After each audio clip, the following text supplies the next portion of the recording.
Welcome, everybody. Welcome, welcome. So before I introduce you to our amazing panel, I just want to take a minute or two kind of to frame this discussion. So Advertising Week, at all these stages, a lot that's talked about is the state of advertising, disruption, our pain points, predicting the future and what it's going to be.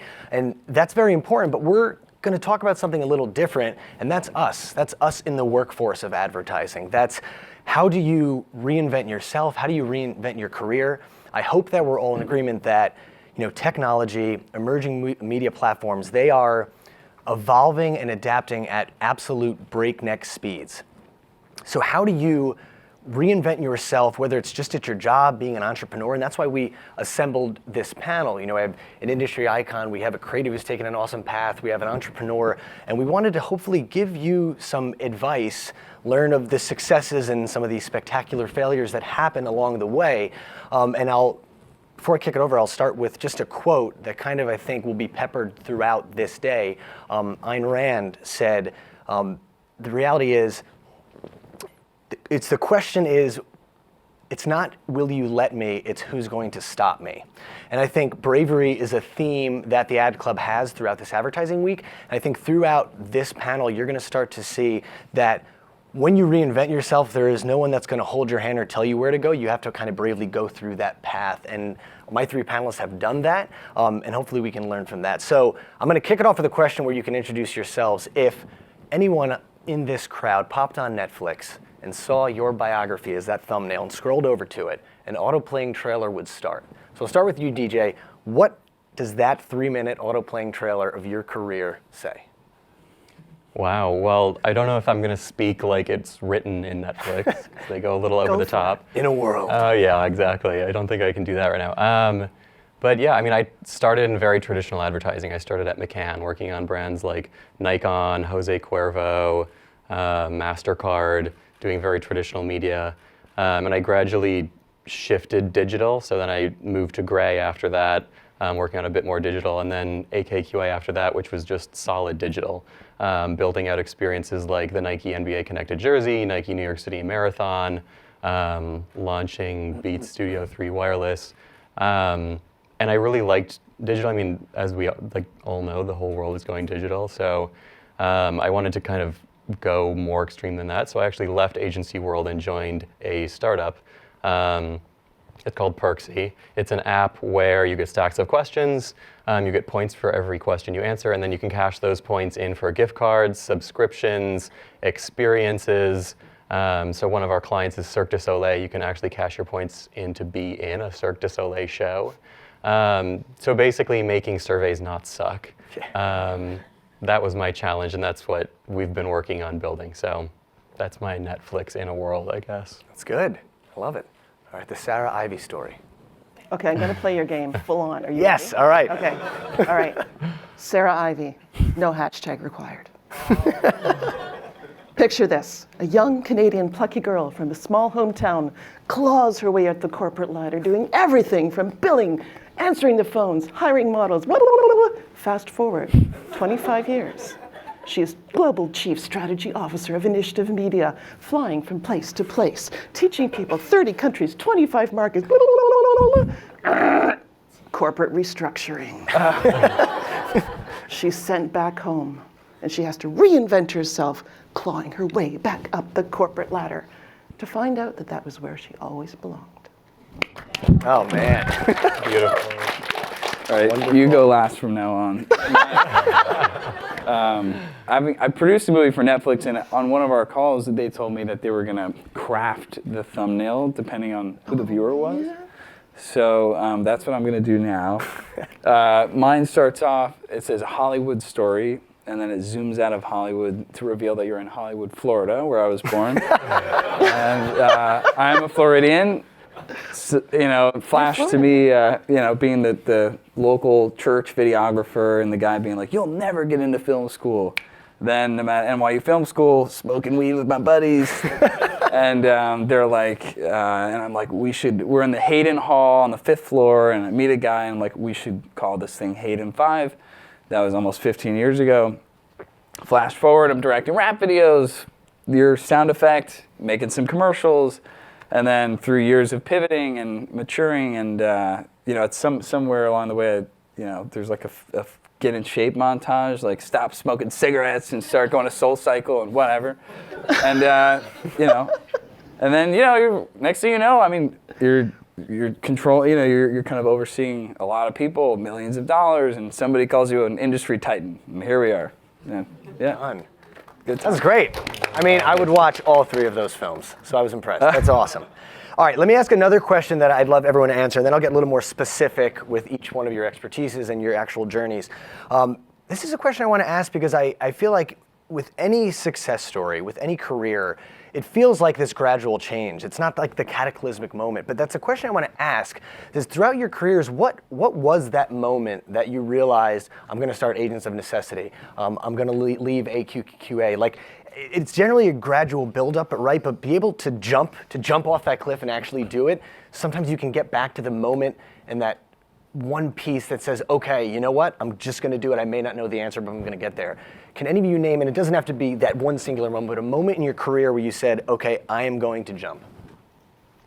I guess for me, I think the moment has to kind of take you by surprise. Yeah. Because I remember when I was a kid, I watched like What Women Want, and I wanted Mel Gibson's life doing advertising for Nike in New York City, and I was doing that. And then all of a sudden, out of nowhere, on my like beach volleyball league, I met this incredible female founder of a tech company who's my founder, Nadia Masri, Forbes 30 under 30, just like everything you can possibly imagine in a like female-driven entrepreneur. She's a big fan of Steve Jobs, and she basically said, do you want to sell shoes for the rest of your life, or do you want to change the world? And I think that kind of got, I mean, creatives love a challenge. There's nothing that a creative loves more than that.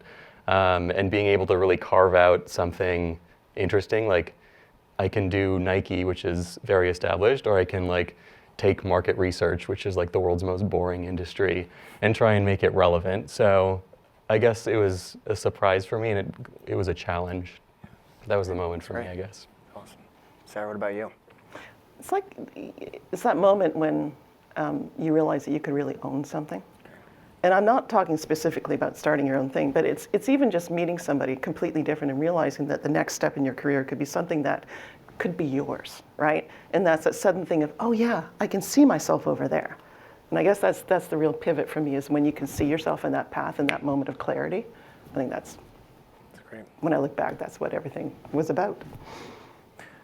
For me, the early days were really fun, being on set and saying action and cut and making, being present for all these productions. But at some point, we made a pivot, which is what allowed us to really grow. And I had to say, you know what, we need to find other people to do this. We're going to do it nationwide, and then we're going to do it globally. And then we're really just going to be kind of overseeing now over 100 productions a month. So it was a little sad for me to walk off the set. But I had to, it was the right thing to do, and ultimately I think I can add more value looking at things, from a bird's eye view. Do you still say action and cut just sort of normally in life? No. You could make it your thing. I like it. I like it. Done here. Look at it. Just new catchphrases happening every second. So, okay, Sarah, I want to ask you this question, because I think in all of our world, we're here in America, right? We have equity. We build up equity in our network, equity at our job, and then you go to a new job and you feel like you have to build it again. So for you, when you're the Global Chief Strategy Officer at Initiative, we worked together, I know that you worked in 20 countries across 25 markets, right? So the question here is, that is a massive global scale. Yeah. Now, when you went from market to market, how does your reputation, that equity, how does that translate? Because I think getting your take on that can permeate hopefully to... You know, I think honestly that the secret to success when you're in a global role, and actually this is true now of my role, because I do run a global strategy agency, but this is also true as you go from team to team, is I think one of the most important things you can do is be about the work and not about you. And that becomes a lot more, I don't know, people just relate to it a lot better. So it's one of those things that I think encourages almost automatic empathy with who you're working with. And that way, there's a woman in Mexico who still calls me sensei, right? Because she literally, Lorena, she calls me sensei. But I did nothing to go in there, I'm such an expert, right? No, it was just like, hey guys, let's get to work. And that automatically commands respect, I think. That's really interesting. Okay, so DJ, so here's a question now, because now we'll stay, okay, so Initiative IPG, massive company. You had a really interesting career that, you start to grow. You're at AKQA, doing amazing things. You're on that path, right? Like as Sarah said, you're on that corporate path. You do another 20, 25 years of that. You become Nick Law. You go to Apple. You end up trashing your industry. But you decided at one point to jump off. So I want to know, what was it? Because on paper it says, this resume left for a market research company, like a true creative. So what was it about Perksy? Was it not, like, what is it that said, this is what I'm going to do, and this is where I think my future is going to lie? I guess it was just, I talked about this a little bit before, but it's just in the challenge and being able to challenge yourself. It really comes down to like the type of person you are. They don't teach you much about the world of advertising in high school and in college, not even really about like, this is what an art director does and this is what a copywriter does. You have to just kind of stumble into it. And I loved it. It was what I always wanted to do. And I think I was just such a go-getter kind of attitude where I just did what I wanted to do really fast. And I guess just in the end, it came down to the challenge of being able to take something that was horrible, market research, as opposed to like something that everyone already loved. Nike is one of the most loved brands in the entire world. And the challenge of taking that and making that on the same level of Nike or loved equally or actually like fun. Yeah. Because like no one likes answering surveys. Or at least they didn't before we built Perksy. But oh, there it is. Love it. But yeah, it was just the challenge of taking something. And I guess it goes over to like building something of your own, and just having your own legacy, doing something that you're passionate about. That's a great point. Well, then, Todd, I'm going to go to you then, because the three of us, the commonality is that Interpublic Group, Assembly, these large established places, but you went from film school and instantly started your own thing. As green as you can be, you started it. It's still successful today. Take us through that mindset, because I know the prestigious school you go to, you could have went to a big studio, you could have started at that bottom and climbed, but you just went right into it and you're still doing it today. Yeah, for sure. So our situation was unique. We were broke. We were, out of film school, and that was my option: get a job or like give it a shot. And it was 2009 at that time. It was the height of the recession. Everybody wanted video. We were making videos, and we were like, we'll do it. There was a transition happening at that time from like the legacy production companies with their rosters of directors and the triple bid world, and there was a level, a layer of content that there was a need for that they didn't want to touch. It was low budget, and it wasn't prestigious, and we had our hand way up, and we were like, we want this, and we want to do it at scale. So that's what we ended up leaning into. Sure. So I want to throw another question out for all of you to answer. And I'll go a little off script here, but I think it's important for the crowd to hear too, because just listening to all the answers, it sounds like there was some happenstance and some networking and things and serendipity that happened along the way. So the next question, or what I want you to talk about, is just mentorship. Because as you go throughout your career, you need mentors to help you. You eventually become a mentor to people. So I'd love you just to touch on, in each one of your industries and your paths, what role did mentorship take on, and how did that help guide your path? Anyone can answer it. Yeah, jump in. I think it's important to pick a mentor that you see doing what you want to do, and that can get you where you want to go in the short term. Because you can always choose more mentors as you go along, and it's not to say you have to like kick out the others. But at AKQA, in the agency I was working at, I was working on like Verizon wireless signage when I first got there. They didn't just like toss you onto all the fun accounts, as many of you know. And I remember just being really, there was a competition called Young Glory. I don't know if some of you know about it, but it's a competition that's like 8 weeks long. There's a new creative brief every single week, and you're basically making a project every single week. And so we kind of wanted in the agency to pick like a creative director to like just make sure we were going in the right direction with these things. Our agency sponsored us. So I guess it was just being really proactive in finding an opportunity that would like make us shine, and picking a right mentor that would help us get to where we wanted to go. So we obviously picked the creative director on Nike.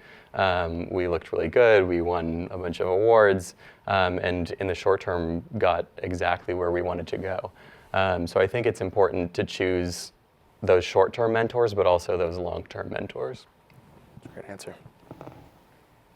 Me? Oh. You, Todd. It's you. Mine, I guess I've had a lot of mentors over, throughout the journey, but my answer, I think, a major sort of learning for me has been just to treat everybody with respect, whether they're an intern, they're a fellow, they're one of your employees, they're the bartender who wants to become an actor. It's really easy to be a jerk, and it's a little bit harder to just drop your ego for a second and just be nice. I've had interns and other people that have worked for me become my client a lot of times. So I think, and even people cross industries, people just don't be a jerk. I don't know. That's my thing. Yeah. That's a T-shirt. Yeah. I actually don't think formal mentorship relationships actually work, because somehow they feel like work. And my experience has been is that my mentors have chosen me more than I've chosen them, and vice. There's this interesting relationship where you find yourself attracted to certain personalities. The other thing I would say about mentorship too is that your strongest lessons come from people you like the least. Working with different personalities and difficult personalities is one of the most amazing experiences, because I have learned more from the most difficult people, and there are lots of difficult people in advertising, right, in any creative role. But they've taught me more, not only just not to do what they do, but actually how to do what they do, because some of them are quite extraordinary. Just because they aren't easy and just because you aren't close to them doesn't mean that they aren't mentoring you in their own way.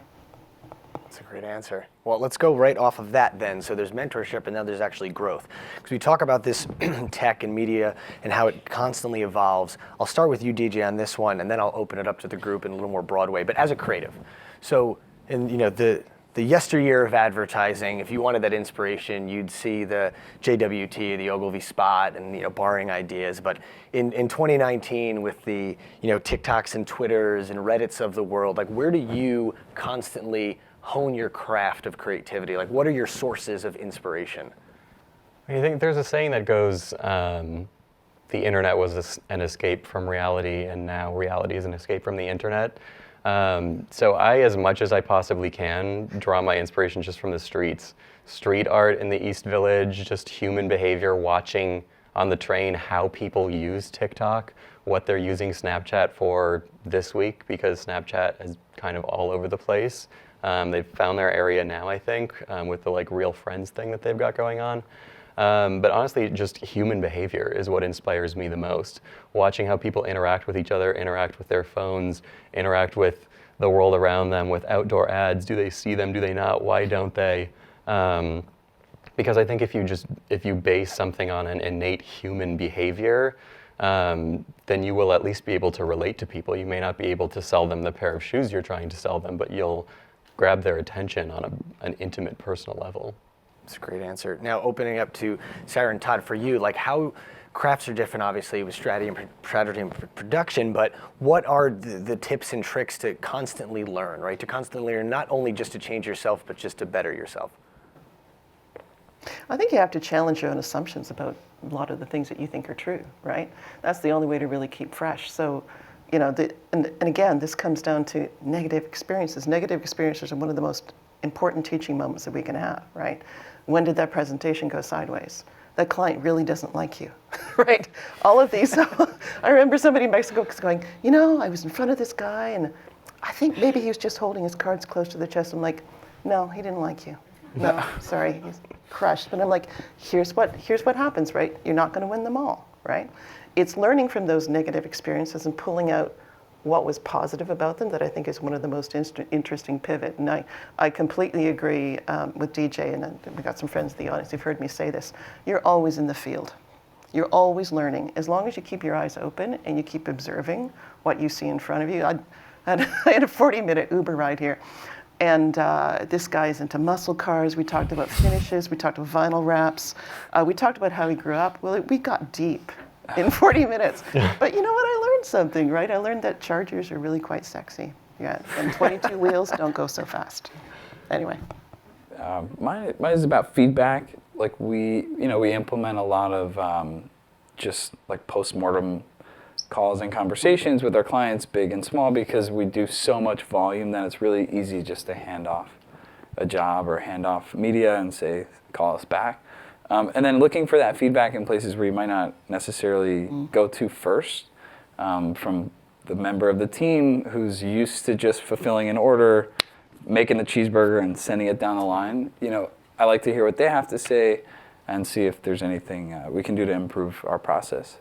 So Todd, I'm going to stay on you for a second because I think everyone in this audience going to be in possibly different verticals, different industries, and there's some industries like media agencies that are struggling, but if you're in tech and augmented reality, it's exploding. So for you, Todd, probably some of the most difficult headwinds when it comes to production, right? Like there's triple bidding, there's creative agencies that are white labeling you. The iPhone 11 comes out with unbelievable production capabilities.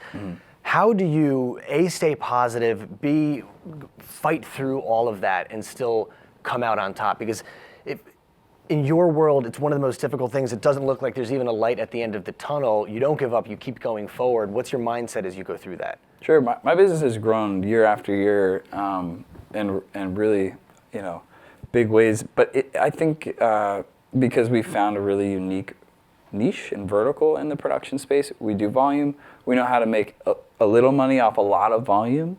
And to speak to your tech component, we've actually, 10 years ago when we were doing this, we were on spreadsheets.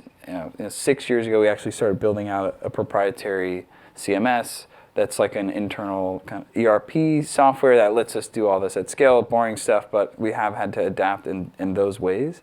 And then to answer your bit about the iPhone, I used to play paintball back in my Florida days, and in the early days, like we had the little pump action brass eagle guns, and like these kids would show up with, all sorts of big automatic paintball guns. This is getting back to the iPhone point. And what I would tell my buddy who ended up joining the Marines is like, or what he would tell me rather is we're gonna be fine. The player makes the gun. And I think the same is true for cameras and for new media. Just because you have the tools don't necessarily mean you have the skills. And I think we get hired because we're vetting and working with the best cam ops with the right equipment. But I could send one of our top videographers with the new iPhone 11 and send someone from the audience who's never made a video, and you're going to see a huge difference in what comes out of that. So I think player makes the gun when it comes to the cameras. Love it. Hollywood Todd. That's good. All right. Sarah, I want to ask you this question. It's an unbelievably complicated yet very easy question. We talk about evolution of who we are as human beings, evolution of jobs, but let's talk about the evolution of a practice. So my question for you is, you have been through and through a true strategist for years.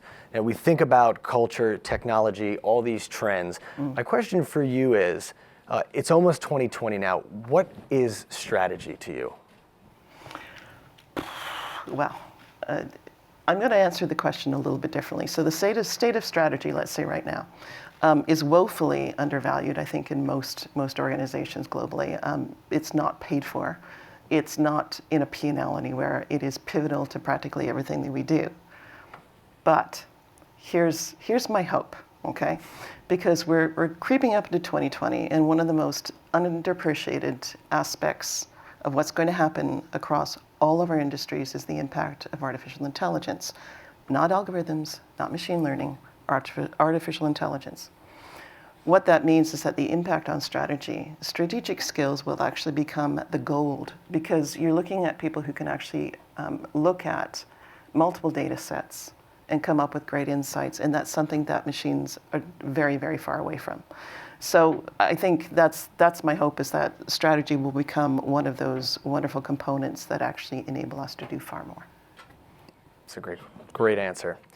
So now let's talk about, again, I want to throw this out to all three of you, because what generally happens in careers like this is, you try to succeed the best you can, but there always are failures along the way. It's like you either win or learn. There's no losing. I think here is the spectacular failure part of the talk, where we wanted to say, where were the missteps? Where would DJ have told himself 10 years ago to change something. What were some of those things that you might call them a failure, but it was actually a really important inflection point of learning throughout your process?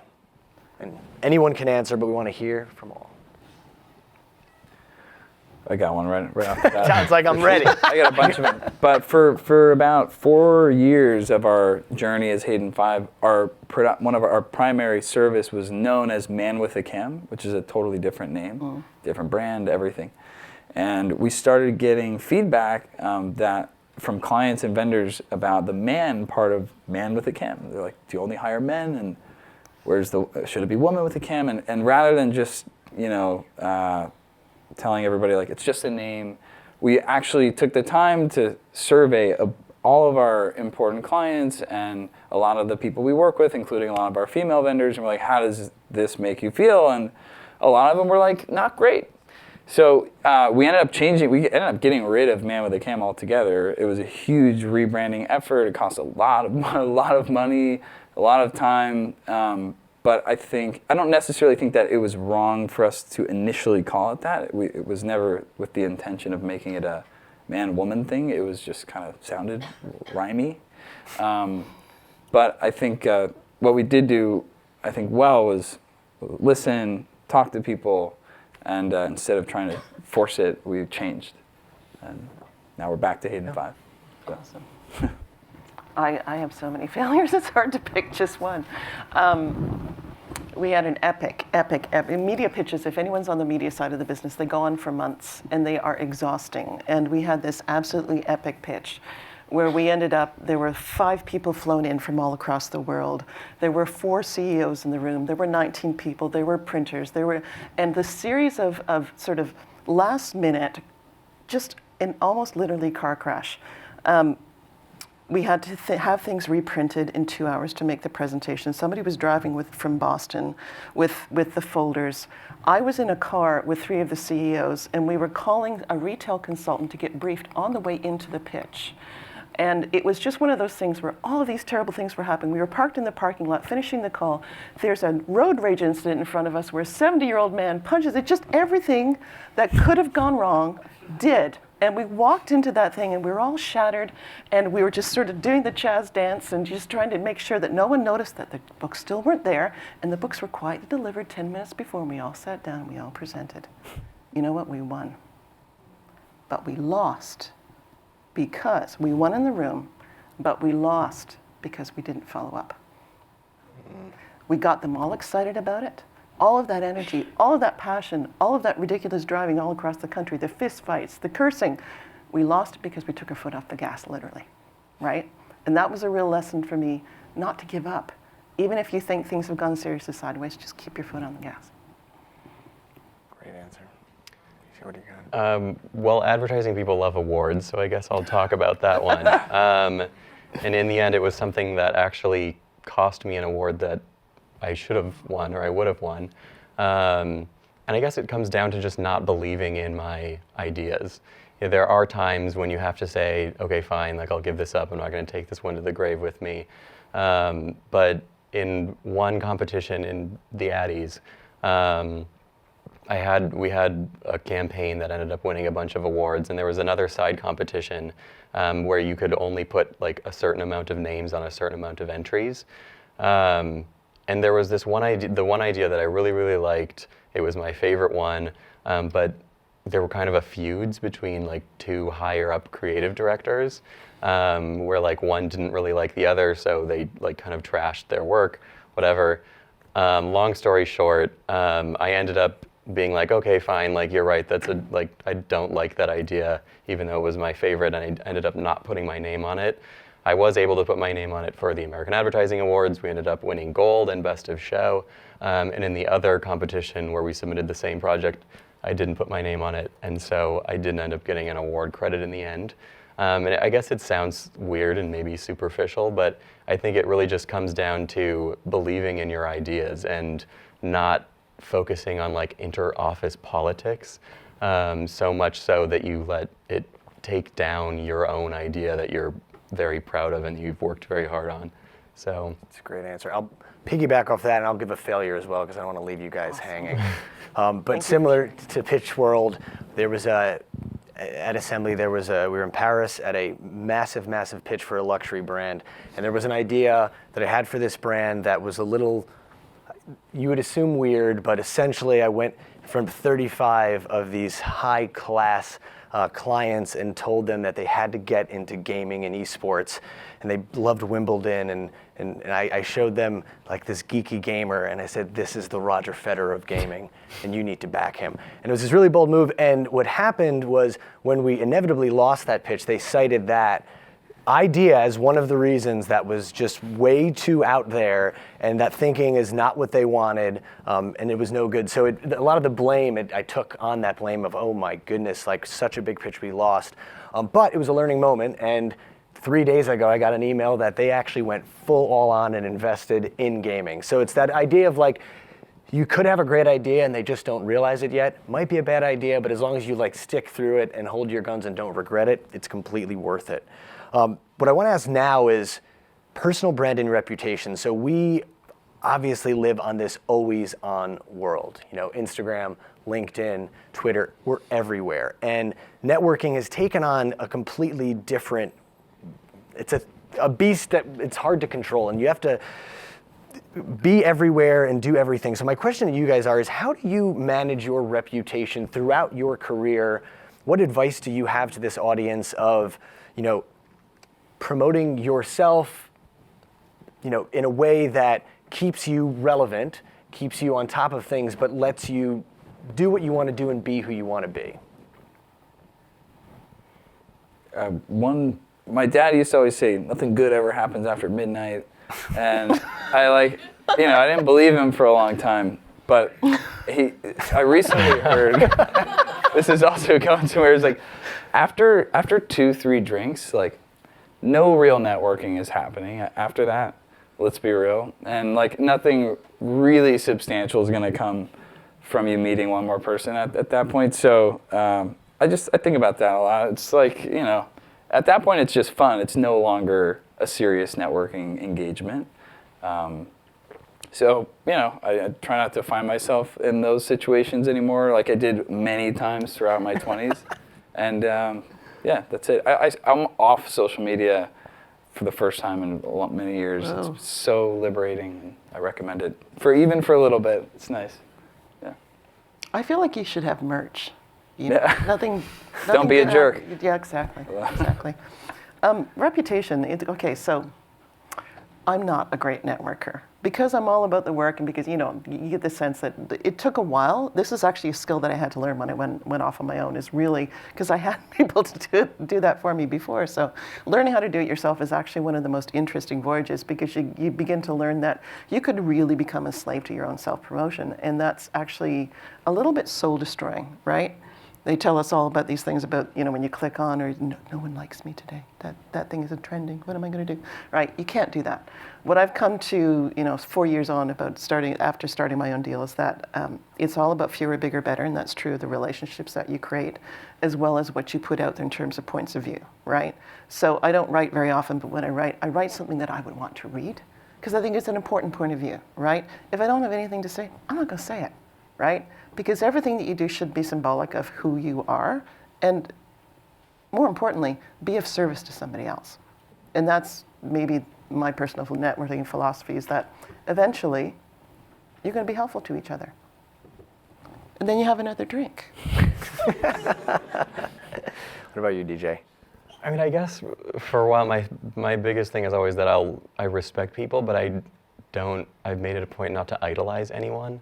And I guess some of this I was just thinking about this when someone asked me who my celebrity crush was. And I couldn't even answer it because I was like, wow, I guess I never really thought about that, because I just don't idolize people. Like, I mean, sure, I respect Beyonce, but she's not like the end-all be-all in my world. And I think even though sometimes it creates more work for us, it forces us to really be ourselves and take our own path. And I guess for me, at the end of the day, that's just kind of what it becomes to me. I don't focus on like the paths that others have taken. I don't say, wow, I really want to be that person. And that approach has really required me to figure things out a lot for myself. But in the end, I think it's been worth it. That's great. All right, we have 2 more questions before we open it up to the crowd. And again, I want just to throw this out there. Now, we've spoken about change, technology, culture. I'd love to know, and so you touched on it with AI, but out of all these technologies of voice, of IoT, of augmented reality, of TikToks of the world, what excites you the most? What makes you think, okay, this could be real? This might not be a phase. This is something exciting, and I can adapt my skills for this new platform. I mean, I guess what I'm most excited about, just with Gen Z and the emerging of like experiences, the platform I'm most excited about is reality. It isn't augmented reality, it isn't virtual reality, it's actual reality itself, and it's how these digital touch points kind of interact with it. But I think people spend so much time here that honestly I'm most excited about the area that seems to be open. It's hard to break into this space when like, all of our friends are here, we're getting texts here, we're getting emails here, we're so consumed here. I honestly think the most exciting frontier is the old frontier, which is reality itself. That's going to be a quote now on a billboard. I love that. I like that. Sarah, what about you? Again, I'm really not interested in the platforms themselves. I'm more interested in how people are adapting to them and how they use them in their lives. And as a parent of a 15-year-old who somehow has 9 screens open and is actually having a conversation with me, I want to know actually how her brain is adapting to that. I want to know how people are processing things and how emotions come through. And I think a great example of that is what's happening right now on TikTok. I'm writing a piece on TikTok. My daughter watches TikTok. What's interesting about that is that I'm finding this whole vein of teens who are actually using it to talk about the problems that they're having with their parents. And that to me is an opening to a new world. So that it's a way for them to talk about it without necessarily having to face the consequences of that conversation. So it's less about the platforms and more about the kind of different behaviors that they're enabling. Mine's maybe a little more boring. I mean, my business couldn't exist without the internet. We're able to do 100 global productions every single month, and all from my one office in New York City. So I'm interested in like making payments easier for international vendors, easier communication tools. The gig economy innovations have been really helpful for us. You can, enable SMS notifications to, decide whether vendors in a local network are available for a job or not, that kind of stuff. Personally, I was in my hotel room last night, or night before in Boston, and I was like, Alexa, lights off, and there's no Alexa there, and I'm so just like wired the wrong way, and I think I'm gonna face a lot of challenges as I get older. So, yeah. Perfect. Okay, so we have a little under 10 minutes left. We want to open it up to the crowd to questions. We're doing this through Slido, so this is going to pop up here. I was told to cue the camera to get them ready. Perfect. We have some awesome questions here. So these are questions that came from the crowd. I'll start with the most upvoted ones, and I'll just throw them out there. So the first one we have, all anonymous. No one really wanted to put their name on it. That's fine. That's fine. So first question is, what has been the hardest challenge in your career so far? Motivation, actually. It's one of those things where I think, especially if you're in a corporate world, what I noticed is that I actually had less motivation in the corporate universe than I did on my own. And I think it's one of those things where it's easy to say, yeah, I'm going to stick it to the man, right? If you stick it to the man and then you are the man, that's one of the most interesting transitions of your career. And then the motivation has to come internally, right? And any entrepreneur will let you know that, oh my God, you have to get yourself out of bed that morning and you have to keep yourself on a track. So that sort of twin beasts of motivation are probably the toughest challenge. That's a good one. I guess for me it was leaving the security of the advertising agency world and knowing when to do it. When I first started at this startup, it hadn't even launched yet. There were 2 employees, I was the 3rd, and I had no idea how it was going to go. But then again, I guess it just comes down to like trusting your gut and going with your instinct. But yeah, being able to leave the security for a greater reward, I guess, was the biggest challenge that I had, knowing when to do that. Cool. off the top of my head, I was gonna say firing people sucks, and sort of suing people. But those are like, as an entrepreneur, you're gonna have to do both of those in a decade. I've had to do both of those. But I think right now, or recently, one of the challenges for me has been letting go of control of certain departments as we bring on higher level managers, people that are more experienced than I am in certain fields, and just really letting them run with things is just hard. From having built something from the ground up is just We'll stick on that with this Todd-specific question. Todd, how do you go about finding talent for your projects? What qualities do you look for in a mentee? Two separate things. I mean, we work with hundreds of vendors around the world, so we actually have dedicated people on the team that vet these people. But finding talent, I don't know. I like to work with nice people. I like to work with good people. Life's short. I don't know. I would choose somebody who's a little bit nicer versus somebody who's a little bit better. That's just me. Nice. I just, Oh, it's a great way to live. No, I love it. All right, we have more that are just open for the entire group. Do you consider yourselves naturally social people who enjoy networking? And how much of your success do you attribute to your personal network? I think 100% of my success has come from my personal network. I wouldn't be anywhere with the people that supported me, frankly. I mean, that's one of the most important lessons of the last 5 years for me is how important other people are and how it really isn't about you. So I would say that that's 100% true.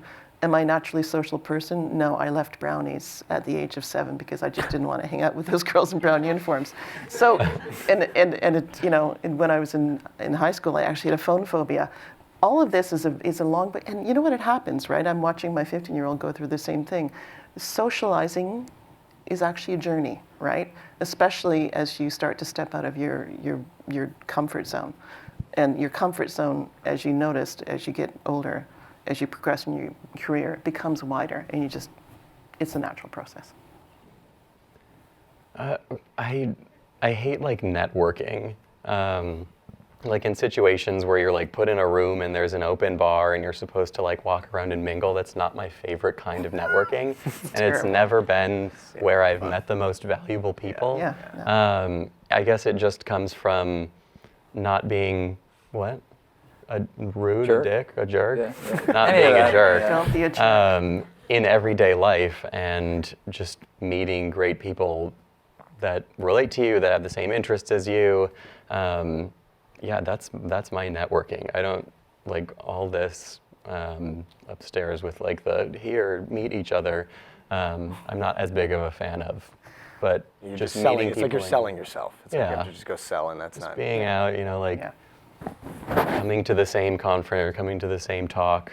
You all have something in common already. But it's just meeting people in casual, normal situations. More organic. What about you, Todd?